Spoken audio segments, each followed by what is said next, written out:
Hi guys, magluluto pala ako ng ginisang zucchini. Yan pala yung gagamitin ko. May mushroom, zucchini, mantika, pork, bawang, sibuyas, kamatis, magic sarap, oyster sauce, asin at saka harina.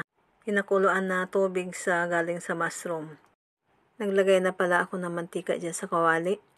And then, bali isusunod ko na rin ilalagay yung sibuyas.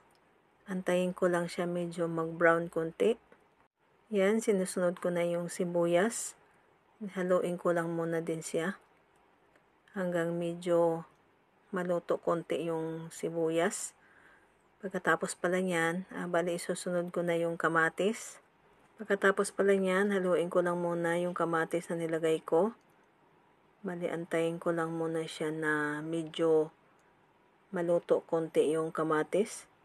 Kasi susunod ko na rin yung pork. Pagkatapos pala niyan, bali haluin ko lang muna.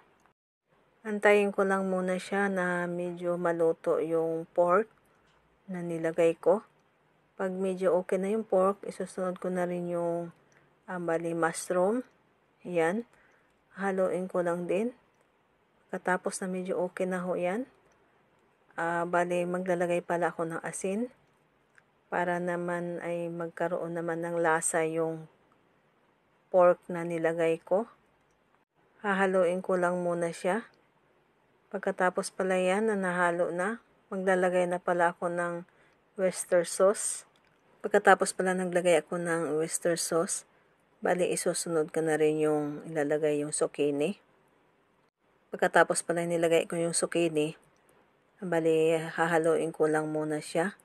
Pagkatapos pala ng paghalo ko na medyo okay na siya, bali maglalagay na rin ako nung sabaw na galing sa pinakuluan nung mushroom. Yan. Ilalagay niyo yan kasi mas malasa din yan eh. Pandagdag na lasa. Hindi naglagay akong magic sarap.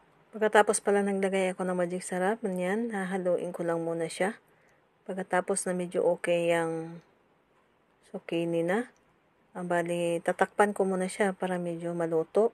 Pero yan, zucchini ha, bali, pwede rin yan siyang, bali, parang salad.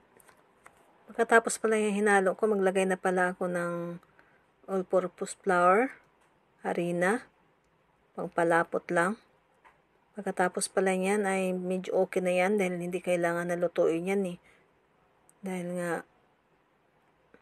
malambot kasi yan siya. Bago pala magtatapos yung aking video, maraming salamat sa nag-like, nag-subscribe sa akin, tapos nagsusuporta sa akin, nagbibigay ng mga star. Thank you very much sa inyo. Maraming salamat. Bye!